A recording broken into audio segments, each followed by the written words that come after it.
What's up, Sarah? And welcome to, sadly, the last episode of Tech It to the Limit for this season. Yeah, thanks, listeners, for tuning in for a third season. And don't be sad, be glad, because we're going to be back for a fourth season to be announced in 2026. Keep your ear to the Keep your ear headphones, to the to the pods, to the to the pods. pod waves. Yeah. So, but, let's focus on the here and now. Let's live in the Yes, now. as What do we as got going they on this say, month? Mm-hmm. enjoy the wow that's happening now, right? Um, Yes. thank you, Daniel Tiger. Oh my God. Absolutely. Ah. No, what's happening now? We just got back, or I just got back from health, which was incredible. There were so many amazing conversations around digital health tech. We had some spicy Nugs conversations with a few different folks. We recorded a lot of content, trolling around Mm-hmm. the different sessions and the exhibit floor and the parties. So we're going to be putting all that together for you all, and hopefully you'll get that out to you very soon. Really excited to bring that all to you. But I wasn't the only one traveling since our last episode, Sarah. You Yeah. you went global. I did go global, although not for the pod, unfortunately, not yet. I went on a personal trip with my eldest daughter to Germany to visit friends and also to Switzerland. So that was fantastic. And like every trip with children, there's always a health scare.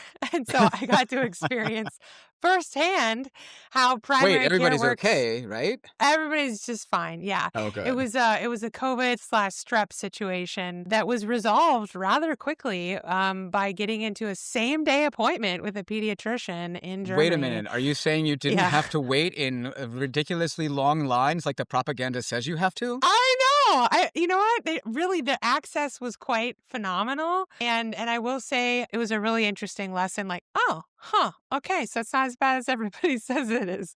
But also, the friend I was staying with actually happened to be a psychotherapist, and so I learned a lot about the care force side, at least from his perspective of working in Germany. That was really fascinating. And he was in the process of trying to buy a practice while we were there. Huh. And talk about nepotism. He was being mentored by the person who was retiring, and there were all these people jockeying for the license because they do control the government issues licenses to folks in order so that they can stand up their own To have a practice. psychotherapy practice. Yeah, you can't Oh, just like man. go out and like start your own practice. Hmm. And it was really fascinating. So he was having to like play this game of politics to try to woo the person with the Yeah. license so that when they retired, he got the practice. Really fascinating stuff. Reminds So, me reminds me of, like, liquor licenses in cities here in the US. Like, they only have yeah. so many, and you've gotta, like if you wanna open a Mhm. bar, you've gotta kinda, like, destroy another bar to get theirs. Yeah. So there were some pros and cons to the system. All in all, I would say it was a really fascinating experience. Didn't unfortunately get to experience health tech. We used a phone to be able to make the appointment, but yeah, it was all It's good. kinda standard at this point, I'm Pretty hoping. standard telephone, telephonic medicine. But anyway, speaking of global, we have a really exciting guest on the show today. Elliott, do you want to tell our listeners who we have the Yeah, this privilege of is interviewing? very exciting. Hmm. Big get for the season finale of Tech It to the Limit here. We've got Hmm. Dr. David Rhew, who is the Global Chief Medical Officer of Microsoft. What? So one of the What? Wait, did you say? three I'm sorry. Did you say Microsoft? Yeah, Microsoft, one of the Oh, 3 owners of all of our data in the world between you're them, right. AWS, and Google, right? Better be Everything nice. runs through them. So, really fascinating conversation with him. He is for a guy who is this clinical leader for this massive organization, this massive global organization. The man is so down to earth, Yeah, he was super chill. yeah, really relaxed and very conversational. It was really Hmm. fun to talk with him. So Yeah. after the break, we'll be interviewing him, and you get to hear some of his perspectives, which I think are rather unique. But before we get into that, I think we Hmm. have some fun to have beforehand. What do you say, Sarah? Hell yeah! I need a little spice in my life. Something to pick me up. Speaking of data, critical to successful data corporations is the element of trust, right? Mm. Consumer trust in your stewardship of their data.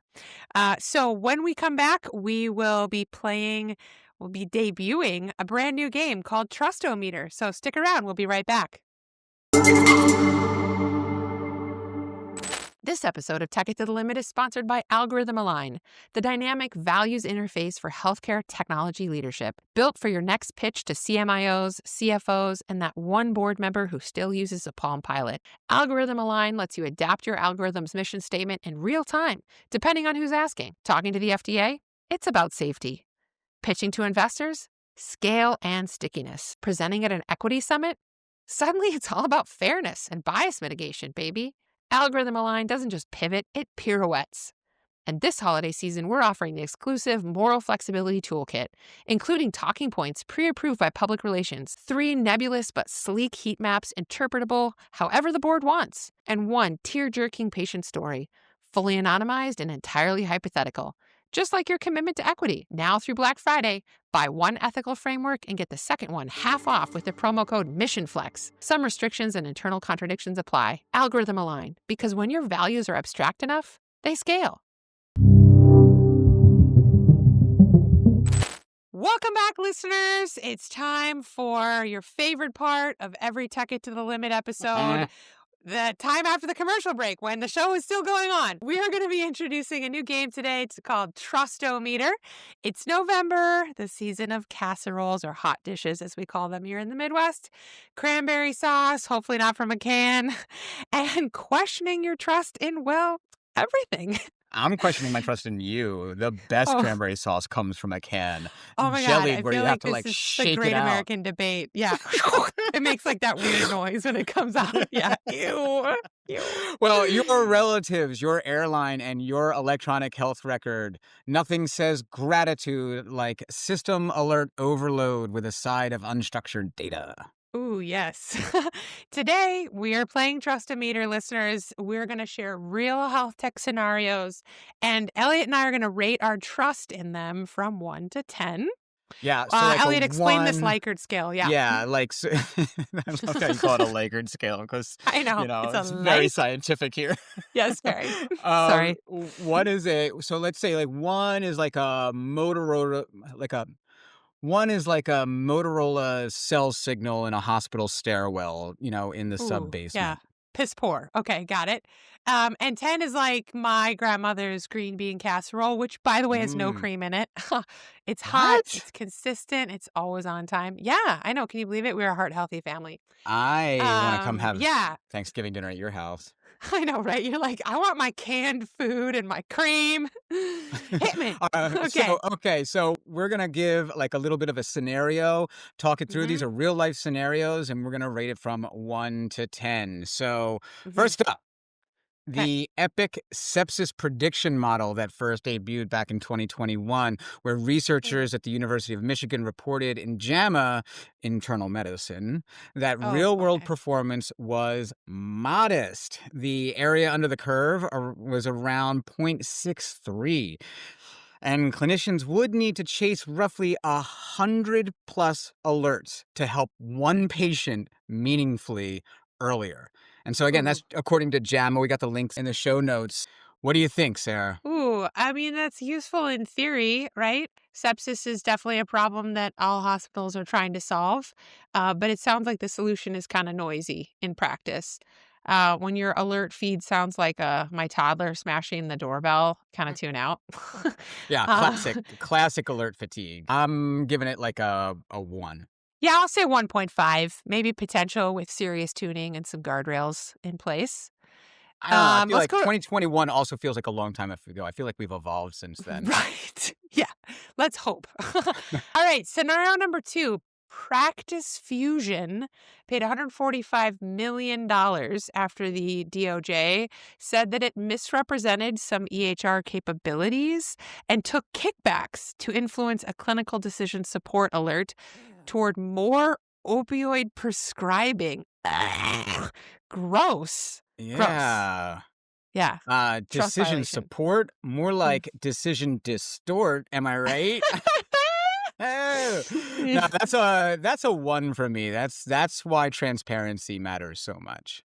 Yeah, yeah, 0. I'm going with a 0. I know that's not part of our scale, but I'm making it. If your alerts are secretly sponsored and they're driving the opioid Oh. epidemic, we're out. Yeah. No All right, bueno. Uh, let's bring some Next one positivity here. back. Yeah, All right. Next gen healthcare and Mm. their $31 million settlement over allegations that capabilities were misrepresented and a test only setup helped to pass certification. Great in the lab, not in the wild. And that is from the Department of Justice. Ooh. Okay, a stunt double EHR looks great in the trailer, stumbles on the first step. What would you give it? Ooh, I'm keeping it low here. You gotta, Low. you know what though? Actually, I'm gonna give it like a 2.53 because one, buyer beware. And two, I've worked for enough startups to know, although not that next gen healthcare is like a startup, but like I've worked with enough health tech companies to know that sometimes you kind of have to fake it till you make it. And very oftentimes product is right on the heels of what sales is telling the customers they're capable of doing. Mm. So I gotta cut a little bit of slack. I mean, they got penalized $31 million for it. So, hopefully they learned their lesson. Yeah, hopefully. I'm gonna go for a 1.1 for sticking the landing absolutely nowhere. All right, we're back on Sepsis Watch. Sounds like Ooh. Baywatch. Sepsis Watch. A brighter spot, okay? At Duke, Sepsis Watch paired an AI model with nurses as the interpretive layer. Good job having humans in the loop. Yes. Trust came from the workflow. Nurses triaged alerts and delivered context to physicians. That sounds promising. Oh. That's in Journal of Medical Internet Research, Medical Informatics, and an ethnography from Data and Society on the human work behind it. I love that there's dual Oof. publications on this. Yeah. Elliot, what do you give I it? love it. I love it. I love it. Mhm. I love it. Humans in the loop. What a trust builder for the deployment of AI. So not in the loop, not an afterthought. 7 out of 10. Ooh, 7. I like it. I'm going to go with the 7 as well. The math mattered, but the handoffs really built trust. Good That's job. right. It's a human Sepsis Watch. connection. Sepsis Hashtag Watch. machines make health more human. Yeah. Hell yeah. Sounds like a t shirt to me. Oh yeah, I forgot to make that T-shirt. I'm gonna do that. All There's right. still time. Get your iron out. All right, on the finance side, many revenue cycle teams use credit bureau information for propensity to pay to score Ooh. and tailor their outreach. Like Experian Health explains how it works in a link that we'll share. And for policy context, this is why access and transparency still matters. So, what do you think? If it's strictly about payment plans and it's clearly explained, maybe like a 3. But that second nudge about care decisions, Hmm. definitely a 0. No question. Yeah, I think you got it's maybe like a cautious two, right? Um, I get A the need and I cautious get the 2. the impetus behind it, but that needs some sunlight and some breathing room and some consent. Yeah, it sounds like a field day for like a local news channel right there if that story got Hmm. out. All right, next scenario, chatbots in 2025. Ooh, this is a current one. Mount Sinai researchers tested bots using made-up diseases. Ooh, I would love to know what those were. How much fun would that be to read? The Yeah, bots confidently produced fake symptoms and treatments. Convincing tone, wrong facts. Sounds a lot like ChatGPT. yeah. That's Mount Sinai Newsroom. We'll include the link in the show notes. What do you think, Elliot? Oh. So, having certainly come up with our own symptoms using Right? bots ourselves, like I can totally get it. So I'm gonna go with like a 2, 3. It depends on what they're using it for, right? If you ideate Hmm, with it, hmm. then verify it with real sources and real disease states and things like that, and your care team, I'm all for it. But if you're doing it just to see how well your bot performs, you're not doing it in real life. So 3. Yeah, I agree with you. Kind of depends on the use case. Great drafting assistance, but it's not going to replace a human clinician. I'm going to go with a 1. Oof, she's Yeah, tough. I know I'm She's tough harsh. but I'm harsh. fair. She's tough but fair. All right, Tough but fair. let's see. Let's switch over to imaging. All right, so Ooh, yeah. AI can amplify over detection sometimes. So, like when it Mhm. surfaces tiny findings on uncertain significance that then launch costly rabbit holes. Like, oh, we saw this little tiny change in pixelation that you wouldn't normally see under the human eye, and so now I'm going to go send you for a whole bunch of other tests, right? Mhm. So JAMA Health Forum had lessons from a computer-aided detection, and their reviews argue that AI should reduce overdiagnosis, not fuel it. Right? What do you Yeah, think? that's the goal for sure. But just because we can find it doesn't mean we should treat it.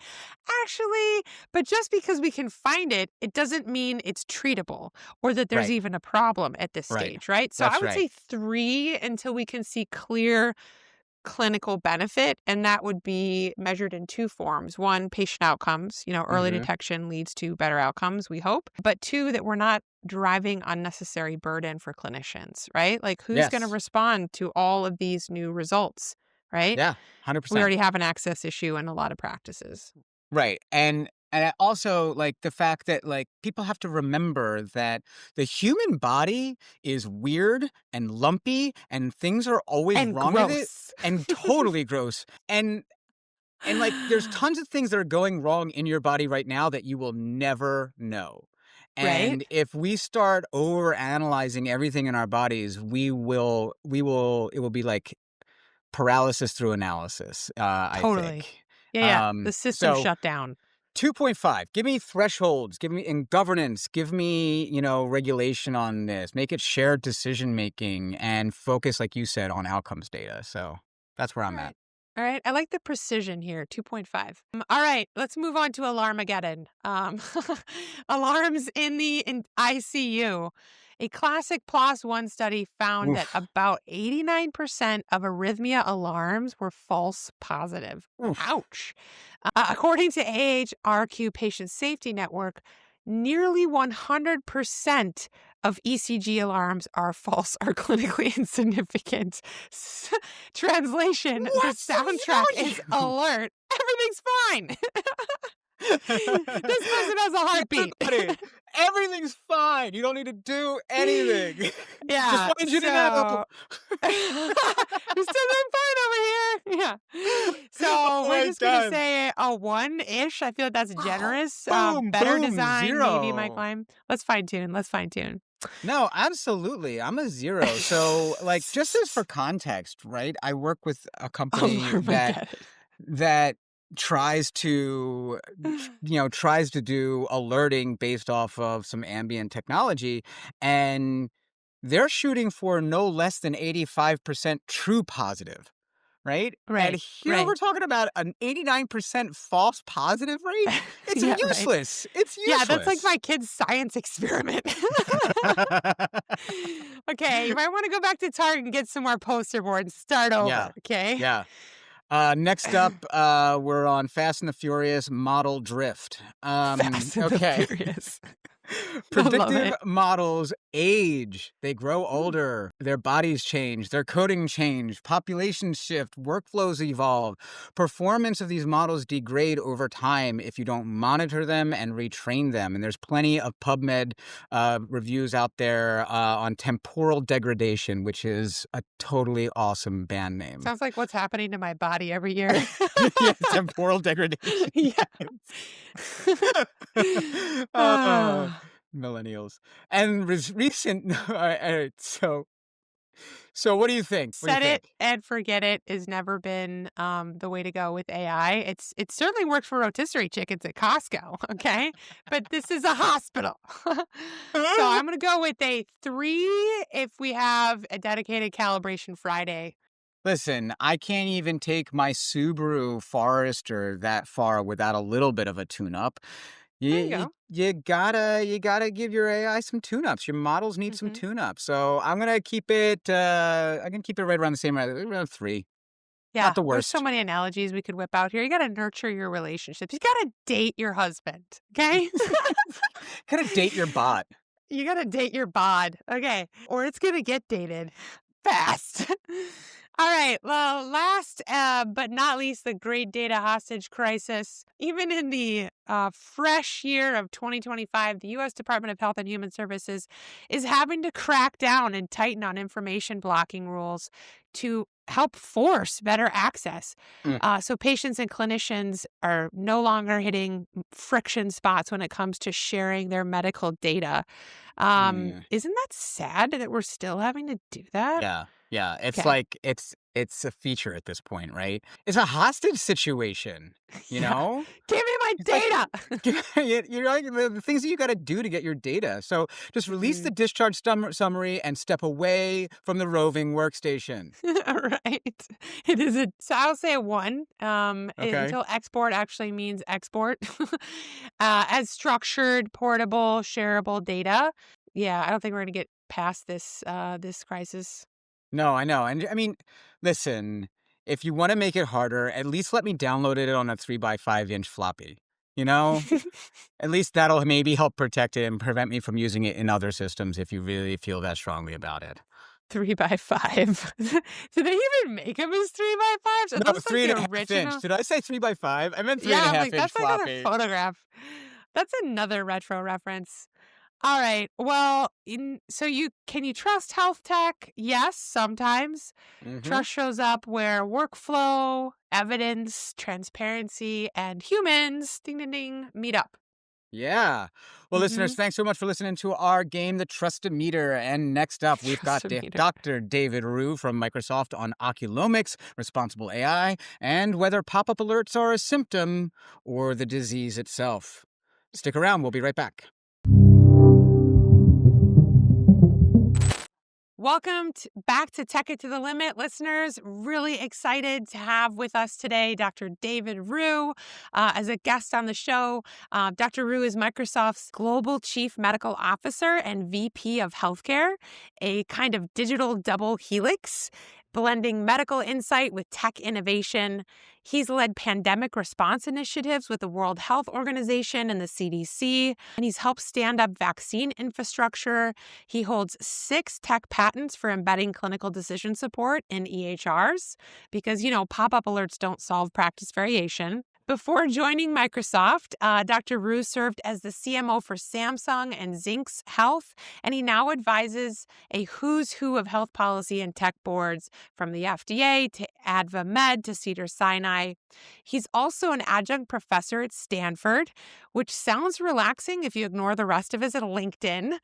If there's a future where AI actually helps clinicians and doesn't just throw up alerts, Dr. Rhew is probably coding the blueprint. So, welcome, Dr. Rhew. May I call you David? Yes, please call me David. I'm really Awesome. excited to be here. Yeah, we're excited to have you, David. We are a humorous and pretty informal podcast about digital transformation in healthcare, and we always like to keep things light and fun when we start our interviews. So, wondering if you could share with us what is your favorite dad joke? I know you have some kiddos at home, so what's a way that you like to annoy them after a long day at the office? All right, so I'm gonna tell more of a dad story, but it's still Ooh, funny, and nice. at least to my Yeah. kids who like to make fun of me. So a few years ago, when my kids were around 13 and 11, we went to this all-you-can-eat Korean barbecue. And don't know if you've ever been to one of those places, but they have a lot of really good food. So, we just kept it coming, and I remember just feeling completely stuffed. And when the waitress at the very end came around and said, "Do you guys have room for dessert?" And so like, my first instinct was, I said, "No," but I just kept on going on. I don't know why I kept on explaining. It's like, "Oh, I'm so stuffed. I couldn't eat another bite. I think I'm gonna explode. I feel like, oh, this is too much." And then my son asked, "Is this, gonna cost more or extra?" And she goes, "Oh, no, it's all part of your package or your bill." I'm like, "Uh, you know what? Actually, I think I have a little bit more room here." Yeah, I don't know, it's weird. I could think I could probably eat that dessert, so, like, anyways, my kids they keep on, making fun of me for the fact that I just flipped my script, like, so Mm, quickly. Yeah. doesn't We cost need to anything but implement some calories. right? Some utilization controls at that dinner, it sounds like. You Yeah. got a little moral hazard going on. All right, I Elliot, do you love wanna it. Yeah, so I'm gonna kick us off with like the first like serious question Oh, of the okay, day, good. David, if that's all right. Yeah. So, and thank you for sharing that story. I've been in that position many a time where just might burst with one more bite. So you went from treating patients to treating systemic inefficiencies at one of the biggest tech companies in the world. What was the aha moment, or maybe even more to the point, the breaking point that pushed you to trade the white coat for the cloud? Yeah, and so my journey, as I've shared with many folks, is sort of like the Hobbit, an unexpected journey. Because I don't feel like I even anticipated when I was a med student or even before then that I would be going into a career in tech. Although I did major in computer science before when I was an undergraduate, and my thesis was AI in healthcare. So I actually kind of had some idea, but honestly, back then no one really cared about it, and I didn't think that this would be anything relevant. I just did it more for fun. But what happened was I was spending a lot of time looking at how care was being delivered, and I just noticed that there's a lot of variation in care. And I always wondered, why is it that there was so much variation? And so I began to study it, and I realized a lot of it was unwarranted. And then I started trying to find ways to close those gaps, to try to find ways to become more standardized on what we call evidence-based practices. And I started building some systems. And one of those was a product that ultimately became a company, and it was acquired by Cerner. So that kind of like got me into this process of working in health tech as well as seeing patients. But I think the one tipping point was really in my academic career when I was an ID fellow, and I was still trying to debate whether I wanted to go into academics or I wanted to go into industry. But I actually decided at the time I was going to go into academics. So I applied for something called a VA Career Development Award. And the project that I said or I submitted was something to make my life a lot easier because I got a lot of phone calls or pages for antibiotic approvals. And I always thought, boy, that's just kind of really inefficient. So what I thought I would do is I'd actually create a website or internet site. And so anyone that wanted an antibiotic approval within the hospital or health system would go to this internet site. They would actually click on the guideline, and then they would put the patient name and it would be automatically approved. And there'd be a note documenting that it was approved and it was evidence-based, and it allowed me to sleep at night. So I thought that was like the best for everyone. But we got this response back from the central office that said, well, if you're going to need to do this, you're going to have to get consent from every patient. And I said, well, that's impossible. You can't. I mean, right now, when I get antibiotic approvals, I don't consent patients, but they're like, well, you're studying this. And so literally at that moment, I pivoted from academia to industry because I Yeah, no realized more of that. too challenging to get through all of that, and I never looked back since then. Oh I man. feel the innovation escaping from my grasp, right? Like it's being pulled into this vortex of regulation and Yeah, of paperwork. bureaucracy. Bureaucracy, really, Yeah, it the didn't make joy a whole has lot of left sense, my yeah. soul. Right. It's like I remember when we were launching telemedicine for the first time in our acute facilities, right? And we were like, well, we need to have informed consent every time we do a telemedicine visit. I'm like, not when they walk through the hospital, slap it on the front end. And then you've got it for everybody. Like, Yes. and then of course, like the consent for everything started to get bigger and bigger and bigger and bigger as you walked in the door. And I can imagine that, just slapping that onto the front end. You Yeah, consent for the possibility that you might automatically get, oral antibiotics or IV antibiotics. uh, yeah. I love it. You came here and you trust us to treat you with the latest evidence, right? Okay, good. Let's keep Right. moving, right? Exactly. Oh man. Just for our listeners' sake, you mentioned your thesis on AI in healthcare. What year was that? I mean, I'm not trying to date you or anything Yeah, like no, that, no, but I'm dying to know, like, I'm how an long old ago did you fogey, write that? actually. You know, like, Was that somebody just sent me this, request to join YPO, which I guess stands for Young Professionals Organization or something of that sort. nice? And I and You I got I carded. actually wanted to show them that I actually have an AARP card. I actually Yes. I'm outdated myself, so I can't do that, but anyways, yeah, it was in 1988. Oh, That Okay. was a wow. while Okay. back, Awesome. so, yeah, That back is then retro. yeah, I mean, I'll tell you, the AI was like very ancient AI. I don't even barely call it AI. There was a language called Lisp, and we programmed it. It was really all about decision trees. So you had to kind Right, of think right. of every single possibility when you're doing this, and so that was really the whole thing. You just kind of throw everything you could possibly think. And in fact, most of the things I worked on were video games. So it was like, Oh, you're in sweet. a room, there's the 4 doors. What would you like to do? And then you would Yeah. have to anticipate that they would say certain phrases, and it would kinda take you down a different path. It was like those books that I don't know if you ever did the Choose book. your own adventure. Yeah, Yes. Your Own Adventure. Golden age of programming. Exactly. Love those books. Absolutely. I always cheated. I always cheated. Look to see, like, am I gonna die on this page? No, I'm choosing the other side. You're gonna go the other way? Yeah. Wow. All right. Well, I've got another question for you, David. Yes. As you know, I'm sure you're here on this podcast, and we're going to be talking about artificial intelligence, among other things. AI is getting all the buzz these days in every single industry, but in healthcare, implementation still feels like Windows 95, no offense. So, what is Microsoft doing to bridge the gap between this hype around AI and the clinical reality on the ground? Yeah, and I really appreciate this question because I do think that people sometimes think that the technology itself is gonna solve all the problems, when the reality is you actually have to implement the technology, and getting it into workflows and getting people to adopt it and use it is not as easy as just simply making it available. A really good example is about 10 years ago, there were a lot of studies that were demonstrating the incredible potential of applying AI on a retinal image. It's something called Oculomics, and they demonstrated that we could diagnose diabetic retinopathy, a whole bunch of other medical conditions. You could even determine a person's gender just by using AI on a common retinal image. And when I say retinal image, it's an eye image that every one of us has taken whenever you go see an eye doctor to get your eyes checked. It's what's captured. And so there was a lot of hope and excitement that this could transform healthcare. But what happened is that the amount of time it took for a clinician to capture that image was about 20 minutes. It was something that oftentimes the hand wasn't super steady, so the image quality wasn't great.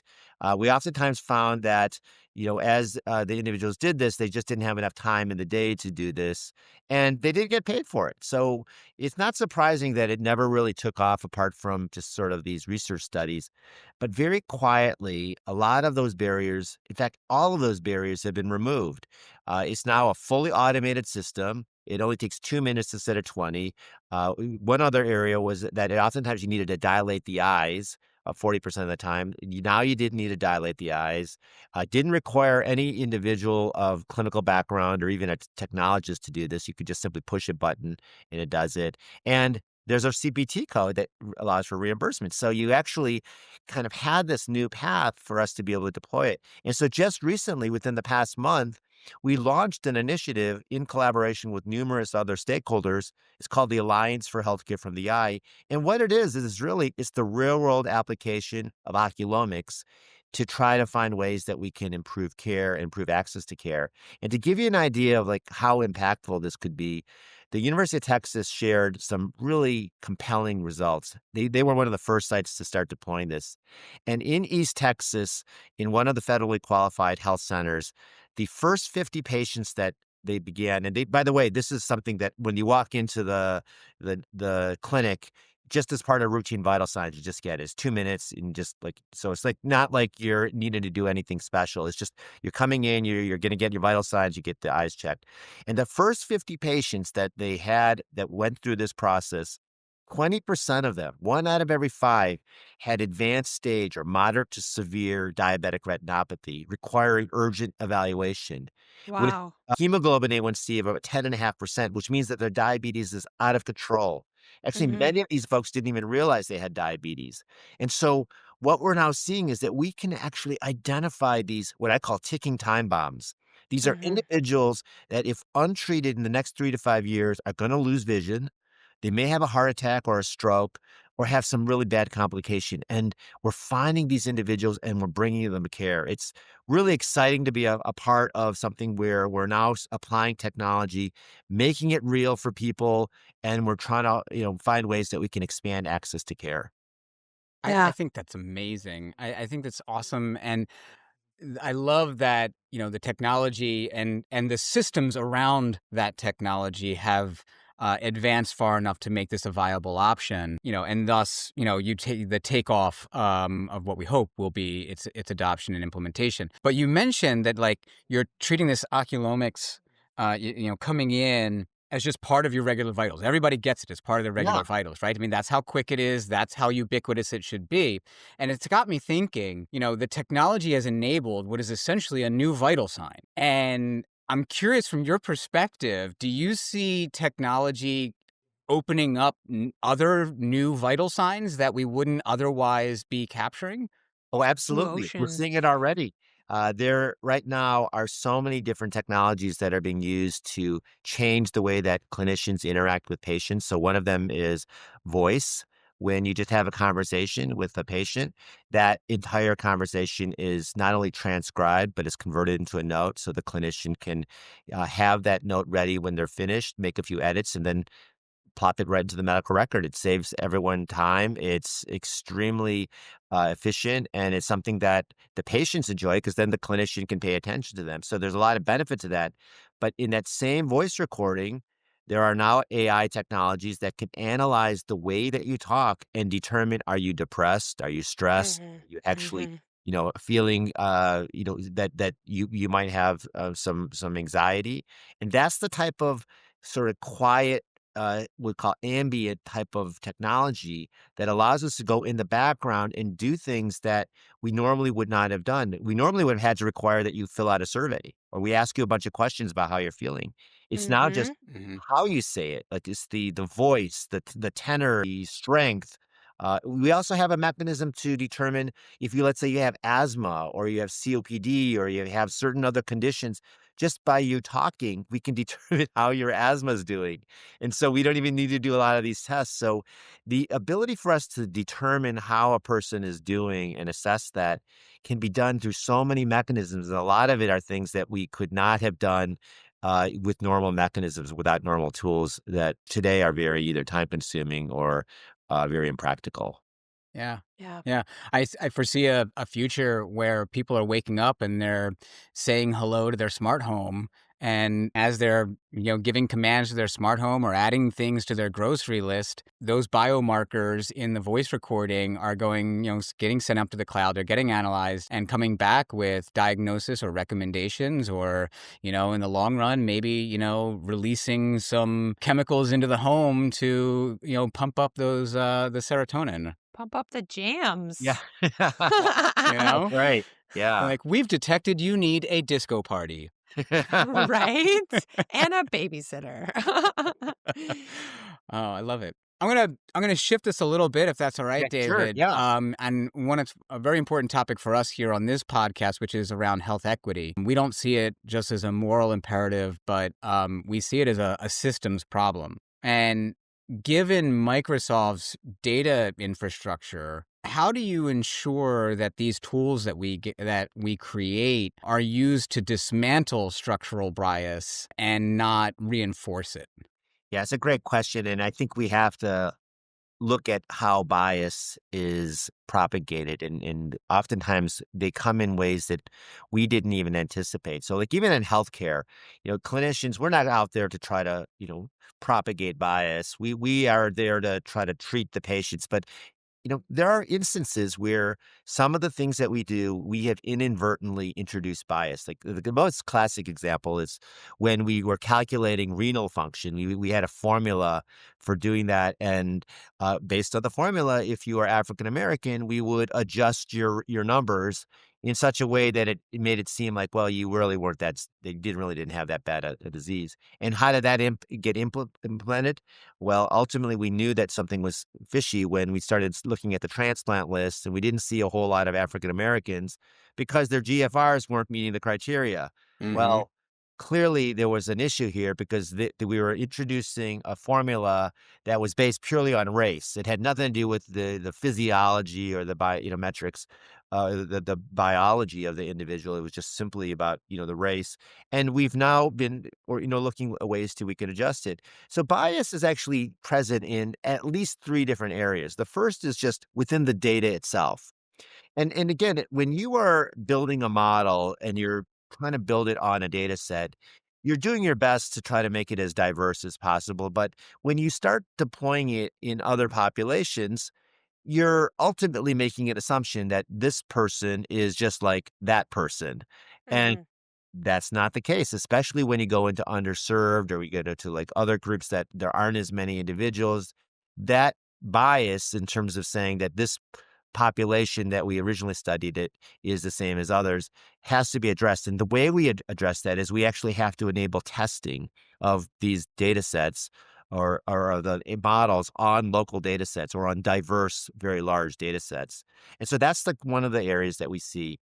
As we talked about before, the models themselves may in fact have the biases because we're introducing variables and other things that on the surface seem like they're adjusting for a variety of factors. But the reality is the reasons why we see race, gender, ethnicity, socioeconomic factors like zip code and others are because of social factors that have ultimately led to either decreased access to care or other things that were not measurable. And so we have to actually look and carefully look at the models themselves. And the last mhm, is really about how you apply it. We know that we can have models that ultimately get deployed in ways that are very unique or specific for populations and then exclude others. And so as we look to do this, it's really not so much just a Microsoft issue. This is really a societal issue. Have we put mm. together the processes to enable that we have addressed biases in all these different areas and ensure that this is being done in a way that is fair for everybody? I agree with you, David. One, I appreciate that you broke it down and you kind of zeroed in on the three different types of biases as you see them. I think that's a really helpful construct for our listeners. I agree with you that it's not just a Microsoft issue, and it is a societal issue. But I think we all have a part to play, right? And there's that phrase like when everybody's in charge, no one's in charge. When everybody's accountable, no one's accountable, right? That's And so right. I think it behooves us as individual entities and individual innovators to think about, well, what can I do within my organization strategy to make a difference? So is there anything specific that Microsoft is doing in the health equity space vis-a-vis AI that you want to highlight for our listeners today that you're really proud of? Yeah, and you're touching on something that I think is really important that we all have a shared responsibility to be able to ensure that AI is done responsibly. And one of the things that we saw pretty commonly when we spoke to a lot of our customers and our partners was that there were a lot of things you need to do to make AI, responsible AI, something that can be, implemented. And so health systems, being sort of on the front lines and delivering care, they have a very important responsibility to ensure that the care they deliver is equitable. It's something that is understandable. It's something that's repeatable. It creates value and all the key principles of responsible AI. So they're one of the first groups that said, we want to embrace responsible AI. We want to do it because we want to use AI. We see incredible potential. But the process of doing it is very time consuming. It requires a lot of people. It takes a long time. So like the process needs to be made super efficient, time, resource, and cost. And so as we started talking to folks about that, we realized that there's really three ways that we can approach this. One is rather than relying on a whole bunch of people to do it, let's leverage technology. Let's try to create technology solutions that can enable more seamless testing of these models that allow us to be able to monitor for the drift and the outcomes, that allow us to be able to assess for bias, that create a governance that process so that we know what models are out there and what are the characteristics of them. So these are all the kinds of things that we knew needed to be done, and technology can be done in a way that can help us streamline that. So that was the first area. But we've also come to realize that there's power in numbers. So if multiple organizations are all testing the same models, we can actually create a network that allows us to be able to share our findings so that we don't have to feel like we have to carry the world's burden of testing every single model, doing it all the things that we know are necessary, but maybe split some of that responsibility, a shared, set of duties that each of us takes on. And so like that, I call that like the power of the network or collaboration. And the third is there a way that we can actually completely offload some of this so that maybe you don't have enough resources at all. Maybe you have a one-person IT department. It's impossible for you to do responsible AI, but you'd sure like to have the AI tested on models before they get to you. And so this then shifts a little bit of the burden to the technology companies and the model developers to be able to take on some of that. And it's really all these players working together, in collaboration with the regulators and folks that are trying to ensure that this is done on a systematic basis to enable responsible AI. And so this group that is now kind of doing all this is called the Trustworthy and Responsible AI Network, or TRAIN. And Train, it was launched in the United States last year. There's about 60 health systems that are a part of it. It's exciting. It's not just the large health systems and academic centers, but it's also small rural hospitals and community-based centers. And this is also taken on in Europe. A large number of sites in Europe have said, hey, we think this is extremely important. And their motivation is the fact that they want to get ahead of the regulators to be able to demonstrate this is how AI is done responsibly. And we collectively are going to try to find a way to do this. That's awesome. I love that. Thank you for being a convener of tech companies and also health systems that are interested in solving these problems together globally. That's fantastic. Just to quickly dovetail on your response there, because I think you alluded to it earlier when you were talking about your initial project that kind of pivoted you from an academia path to one of industry, right? Right. Um, how does Microsoft manage the tension between ethical caution and commercial velocity, right? Speed to market, especially in this fragile ecosystem of healthcare. Could you speak a little bit towards the right balance there, at least for your organization? Yeah, I mean, internally, we have a whole series of rules and policies that we follow to ensure that AI is done ethically. We've tried to become forward thinking in this and share things that we're seeing that we think are concerning, because sometimes the technology is so powerful that if we were to just simply release it without having that foresight and thoughtfulness, we could envision bad things happening. And it's not so much that people themselves would be doing bad things, but there are bad actors as well.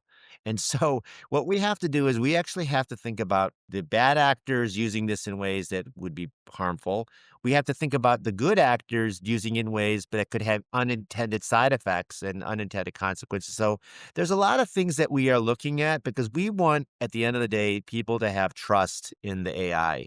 And the only way to do that is we have to ensure that what we launch and what we release is something that will meet the standards that we feel are appropriate, not only for our own business, but also for society. And this can only be done in collaboration with multiple stakeholders. So we have our own kind of internal rules, but then we also work in collaboration with other groups to try to define what is it that we'll be doing in different areas. We see differences in the way that AI is being applied and regulated and managed in the US versus in Europe versus in other parts of the world. And we know that each has sort of their own idea of like what is the most appropriate balance. And that's our goal. Meet clients and our customers and our partners where they're at, find ways that we can work together. Thank you. Yeah, I think it was was it Deming, who said, "If you can't describe what you're doing as a process, you don't know what you're doing." Yeah. So, I mean, I don't expect you to share like, the nitty-gritty, secret sauce of Microsoft here for our listeners, but just the fact that we have a process and we follow it every time, that's key to building trust and consistency and Consistency. quality over Mhm. time in your product. And So, we've also that been perfect. releasing, Mhm. like, some of the things that we've been using, for instance, like, we call these safeguards, where we look for hallucinations in large language models. We internally use this as a tool for our own QA, and now we have released this to our customers and our partners so that they can use this as they start building their models. So, part of what we're doing is we're building the internal tools and releasing them as external tools. I'm gonna switch gears again. I'm Oh, just the yeah, gear sure. switcher tonight. One of the things that I think about constantly as we become more digital as a species and as we, compile more and more of our information and generate more and more of our information, which is stored more and more on cloud networks. When you tie that to our natural capitalist nature, we have consolidation in the marketplace, right? And so we have Mhm. consolidated essentially to three major players: GCP, AWS, and Microsoft in the cloud space, right? I mean, we have three behemoths of industry, kind of essentially in control of global health data infrastructure. And I wonder, like, where are the safeguards? Who's protecting the patient rights when you've got so many of these different companies, putting their stuff out into the public cloud like that? What is Microsoft's strategy? Again, not to get into the nitty gritty, but what does Microsoft do to ensure that that trust with the storage and sanctity of that data? Yeah, so maybe I'll start with the storage and the sanctity and the ability for us to make sure that people feel confident that the data is being managed in a way that protects it.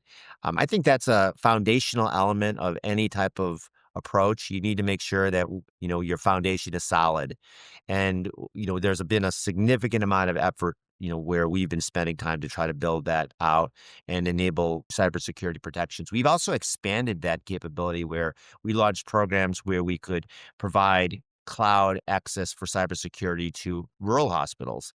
And, that is something that we knew, there's tremendous value in having cloud and with the cybersecurity protections that you can have, you, need to have the ability to actually pay for it. And some sites don't even have that. So we wanted to make this more democratized in a way that we would allow for that to happen. And so I'll call it a foundational element. There's been a significant amount of effort to need, where we've been looking at trying to build out that capabilities to go above and beyond your storage and compute, because a lot of these models now are starting to require more and more capabilities. And, obviously for us, it's been, big investments into data centers and finding ways that we can make them more, efficient and, economically, or I should say, sustainable from an environmental perspective. There's so many things that we can do around that space that we're leaning in on. I think a lot of the attention is now being applied on the data as well. We're starting to realize that the data needs to be something that needs to be properly managed. And that means it has to be something that people can access it, through different modalities. So leveraging open standards and other ways that people can, with APIs and other means to be able to access. In particular, patients having the ability to be able to download and have access to their own information on whatever devices they want using those interoperability standards. And so we've embraced that. And that's part of what we do to try to make sure that data is more democratized as well as protected. But then there's this capability of AI on top of it. And this is where I think we're going to now start seeing tremendous changes in the way that we think about how this data is managed. In the past or in the current, it's largely based off of individuals saying, can you just give me my medical record, or can you just send me the information and get access? But when you get that, most people don't even know what it means. And so they end up just being sort of like an individual HIE. They then send it to another person. But what we have now are AI systems that could potentially analyze that, and you could interrogate it. You could actually ask questions about your own medical Mhm. record that would allow you to be able to truly understand that. And I think the more that people understand what they have in the records and what's going on, the more they can better protect themselves and they can better understand and make better decisions. And so I think we're getting to the point of empowerment. By Mhm. creating that infrastructure, by enabling the interoperability, but now by giving it a mechanism where people can interpret it, where we're allowing patients to become better stewards of their own data. And that ultimately is going to be the best way to ensure that patient data and their rights are protected. Quick follow-up on that. So I hear that and I say, okay, so Microsoft and their products, they've got this vision for that. Is that something that you do or can enforce upon companies that partner with you to put their products up on Azure? Right? Is that something that you take a moral stance as a company to say, hey, these are our principles around patient empowerment. If you want to put your stuff on Azure, you've got to be following this too? Or do you take a more laissez-faire kind of approach to that and say, I know to me, there's a balance between business and morality there, and I'm curious as your stance on that. Yeah, and so I really appreciate this question because I'll use the Alliance for Healthcare from the Eye as an example. When we started looking into space and we started seeing many companies started to develop these applications, what was happening is that one company would come to a hospital and say, "Oh, we've got this solution for diabetic retinopathy. Use this device, and our data gets secured on our platform, and we can then kind of have great benefits." And then another company might come in and say, "Oh, we've got this mechanism to be able to look for this other condition. Maybe it's cardiovascular disease." And then you got another company that says, "Oh, we've got another one that looks at, chronic kidney disease," and then so on and so on. And ultimately, as a consumer of that, as a health system that's trying to procure all this, you realize you got too many systems out there and it's untenable, it's unmanageable. And so what we realized is that the best way is to focus first on the consumer patient health system experience. One image capture, one cloud, and multiple different AI vendors all working off of that same image. Now, to do that, it's been a lot of herding cats because, everyone started on their different paths, but we've really said, hey, listen, if you want to participate in this, you're going to need to be an organization that is kind of working with us so that we can create a seamless experience for the end user. And on top of that, we are adding the requirement to say, if you're going to test and deploy, or you're going to deploy this within this system, we want you and we require you that you test this model on this very large data set, this diverse data set that will give us greater sense that this will actually work in this facility. And we want to continue to monitor that. It's our approach to doing what we talked about with responsible AI and train, where the technology provider takes on the responsibility. We want the technology providers to take on that responsibility so that the hospital systems, the health systems don't have to do that. And it's going to be particularly critical for rural and underserved communities that have no technology resources to do it. So by sort of like, requiring that to be done, it also is great benefit for the technology developers as well, because Right, they build can a then better say, product. yeah, they can say, "Oh, now we've Mhm. tested it on this really diverse product." So it's a Yeah. win-win for everybody, but you kinda Mhm. need someone to say, "Well, here are the rules, and here's how we work together, and here's the environment," and that's kinda what I feel like we're doing right now, where we're kind of creating that new set of rules and environments. Well, I mean, Mm. and you've got the infrastructure and the scale to be the one in the room to say, "Hey, we're gonna follow our rules on this," you know? Yeah, and we're not Yeah. forcing anyone to do. If they wanted to go off and do their own thing, that's perfectly fine, They but can if do they wanna business take somewhere advantage of else. this, yeah, they Yeah, can Yeah. do they can partake. yeah, Yeah. I think that's great. Yeah. As you mentioned earlier in the conversation, it's about evidence-based medicine. You're doing evidence-based AI in medicine, right? And so you have your set of standard practices that are proven to be more effective than others and increasing safety and value in the system. And it behooves someone to want to work with a partner like that, I think. So we're gonna kind of put a bow on this awesome conversation that I wish would never end. My inner nerd's like, this could go on forever and it I would just be know. heavenly. But our listenership sort of We're on cloud straddles, 9. right? Oh, boom. Nice. Closing with a dad That's joke. a dad joke. Right? So, okay, man, that really threw I'm me off, sorry I Elliot. threw you, I'm so sorry. It's all good.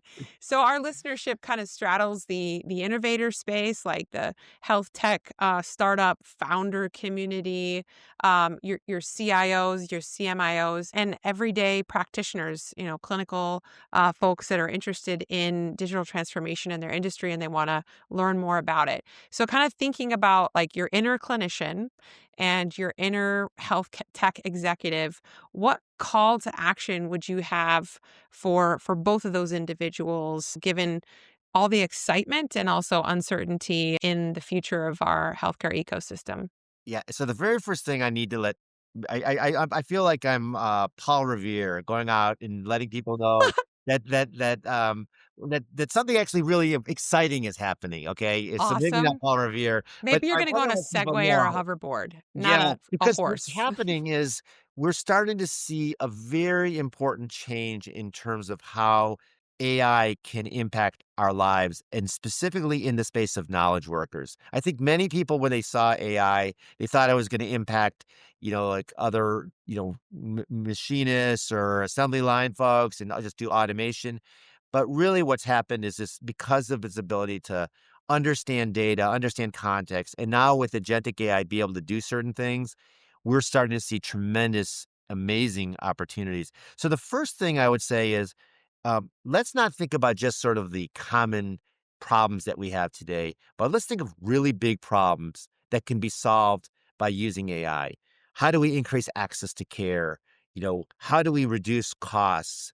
How do we improve and reduce the clinician burnout? How do we find ways to improve overall quality and safety and democratize care? How do we empower individuals with the knowledge to be able to do the right things? These are amazing big ticket use cases that can finally be addressed with these new set of tools. And I would say, think big.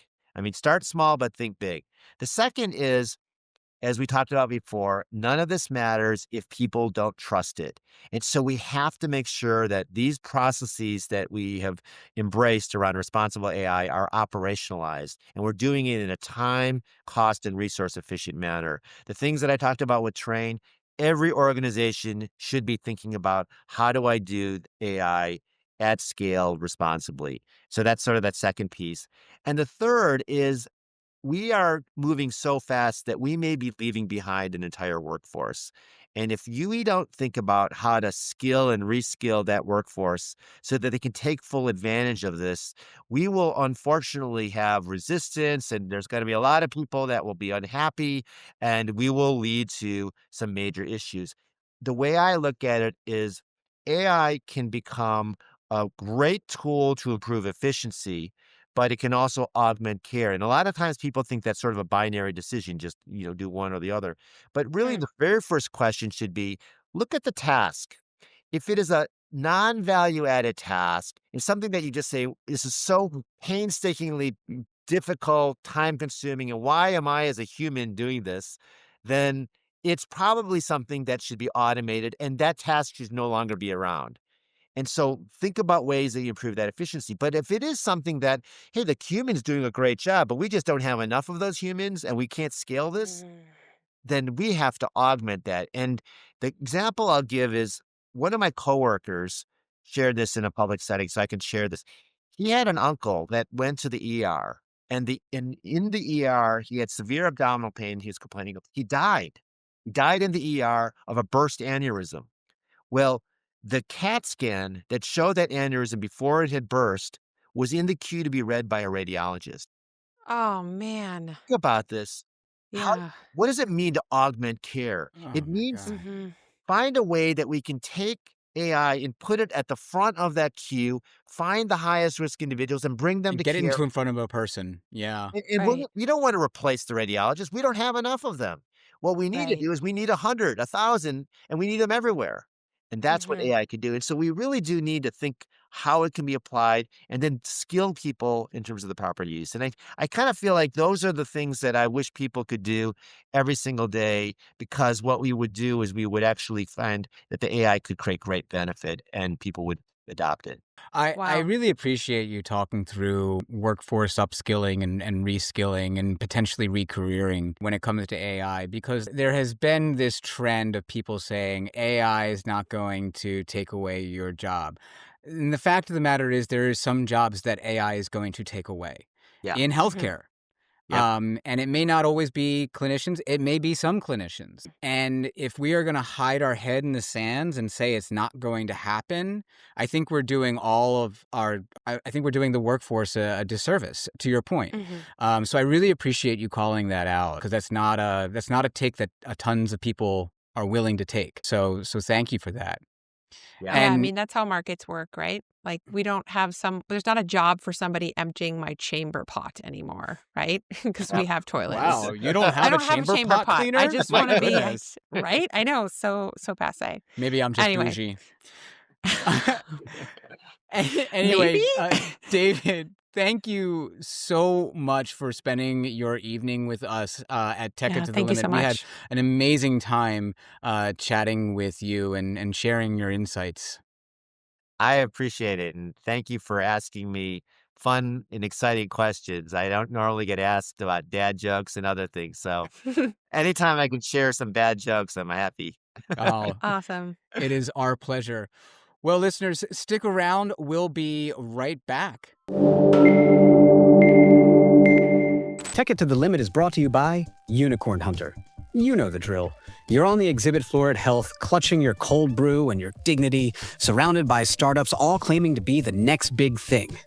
That's why there's Unicorn Hunter, the world's first augmented reality investment algorithm that helps you spot billion-dollar founders before they finish saying AI-driven synergy. Just slip on the Unicorn Hunter vision lens and let the proprietary Mythic Match engine overlay a shimmering horn above companies statistically least likely to implode before Series B. Powered by sentiment analysis, pitch deck thermodynamics, and over 17,000 micro-expressions of chaotic good energy, Unicorn Hunter filters out the fluff so you can focus on the future. No more wasting time at booths selling AI for fax machines. No more nodding politely while somebody says patient-centric at scale. Just pure, uncut deal flow. And for the truly adventurous, Unicorn Hunter Pro includes vaporware vision, highlighting founders who will ghost investors faster than your last due diligence request. Unicorn Hunter.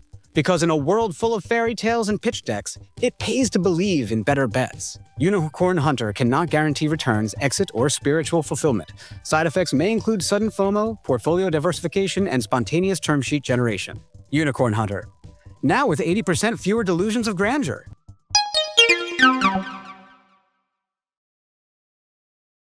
Welcome back to Tech It to the Limit, listeners. It is time once again for our patent-pending, delicious official snack of the podcast here, delicious wise nugs, where we go over our wisdom nuggets that get served up by our guests. And as per usual, this episode was chock full of them. And so I know I'm hungry. Sarah, how are you feeling? You feel like noshing a bit? I'm feeling like noshing for sure. And I also would just like to know when our patent is no longer going to be pending.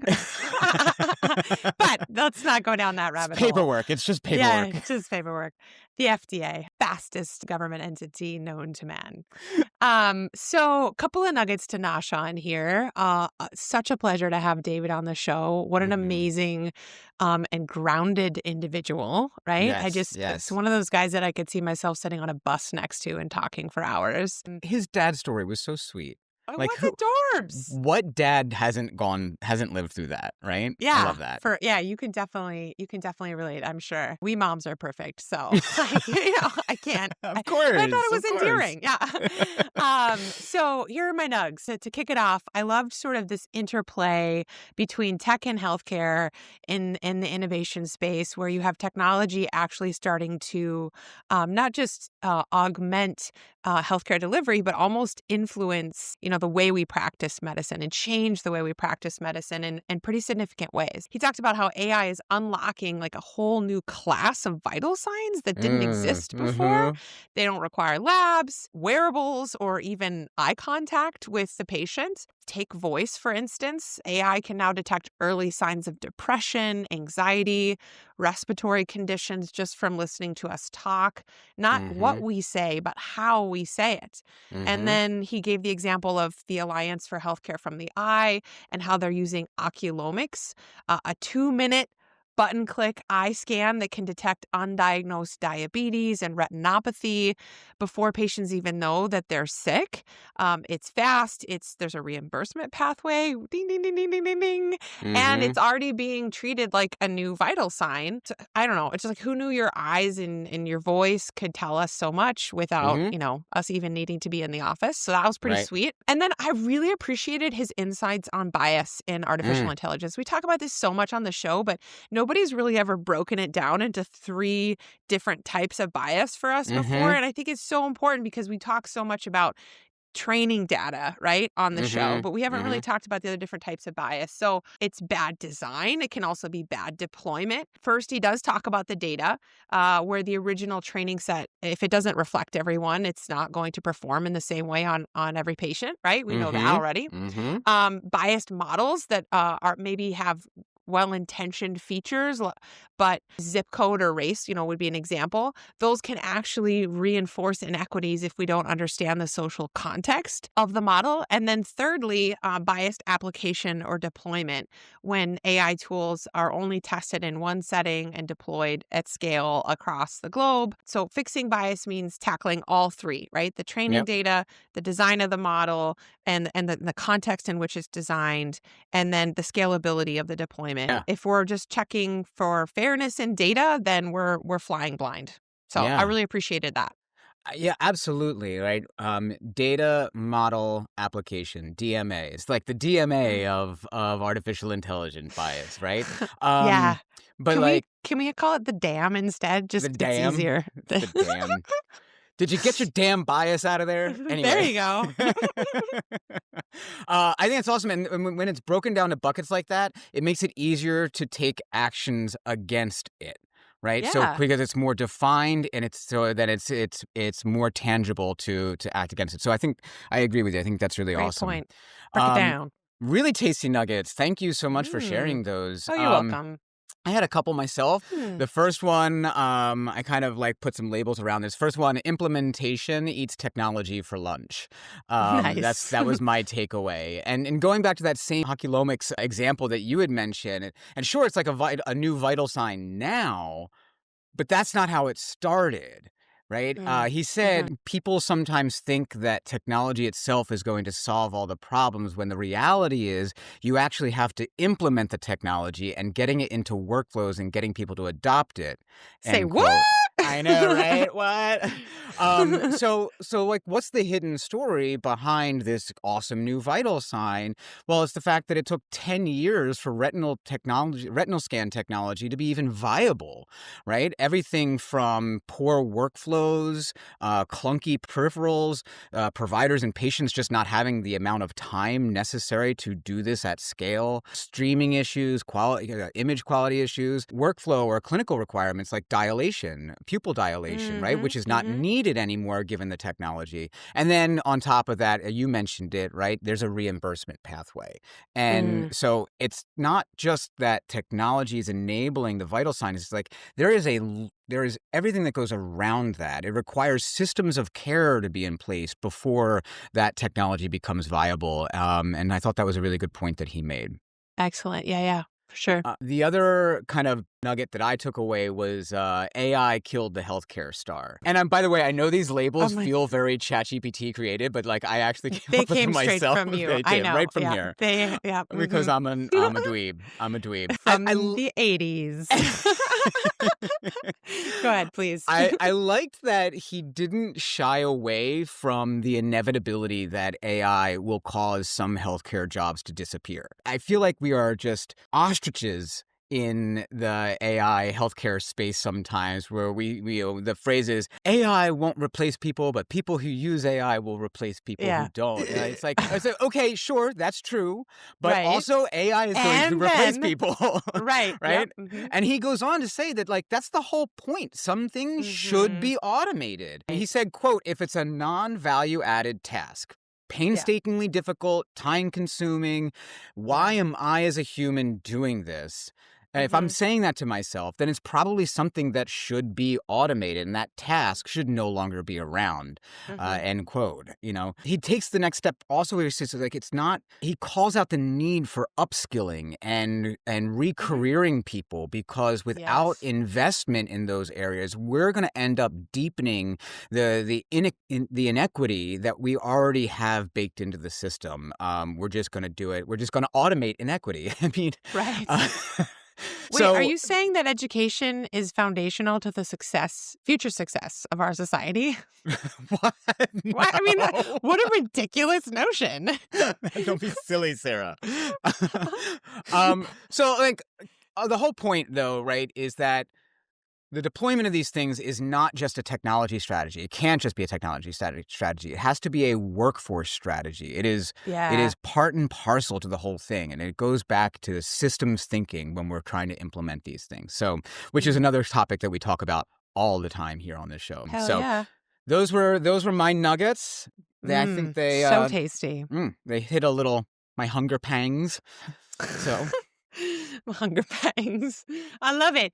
Well, thanks for tuning in to yet another episode of Tech It to the Limit, using an hour of your life to reskill yourself. Way to go, listeners. We're grateful you're here. If you liked us, follow us on LinkedIn, leave us a review wherever you pod, tell a friend, tell a frenemy. For goodness sake, just tell someone about the show. Elliot, do you want to send us off with our health tech haiku of the month? I do, but not just our Health Tech Haiku of the month. This is our Health Tech Haiku of the season. Oh, darn. Yeah. I'm going to miss you so much. I I won't will be miss you seeing you too. for, what is it, 3 months? I know. Yeah, it's Well, a long time. listeners, we loved bringing season 3 to you. We will be back with season 4 in just a yeah, we couple of will. months. Be on the lookout. But for now, happy winter solstice, everybody. And I would love to send us off with this Health Tech Haiku. Are you ready? I'm All ready. right. Silent eyes reveal truth your charts forgot to flag. AI sees, we act. Dun, dun, dun. Thanks so much for listening, everybody. See you next time on Tech It to the Limit. See you next time. See you next time.